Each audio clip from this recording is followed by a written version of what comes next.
बहुत सारे लोगों को B2B और B2C में कंफ्यूजन होती है। B2B का मतलब बिजनेस टू बिजनेस और B2C का मतलब बिजनेस टू कस्टमर। चलो एक बार समझते हैं एग्जांपल से। धुरंधर 2 में आलम जो कराची की एक सोडा शॉप चला रहा था, वो बिजनेस टू कस्टमर B2C में क्लासीफाई होता है क्योंकि वहां पर सोडा डायरेक्टली कंज्यूमर कंज्यूम कर रहे थे। लेकिन वहीं एक सीन ऐसा भी है जहां पर पिंडा 12 करोड़ की ड्रग डील करता है और उसको इंडिया में 150 करोड़ का बेचने वाला होता है, तो उस डील को हम क्लासीफाई करेंगे B2B के अंदर। तो चलो और डिफरेंसेस समझते हैं कि कैसे B2B और B2C बिजनेस में फ़र्क होता है।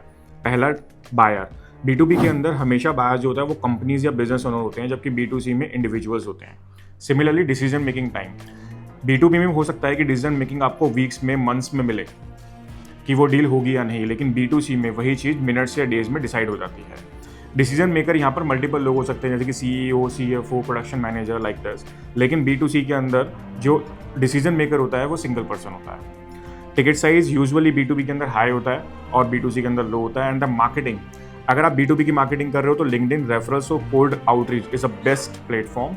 अदरवाइज B2C के लिए इंस्टाग्राम, यूट्यूब एंड इन्फ्लुएंसर्स। बाकी और कोई कंफ्यूजन है, let me know in the comment.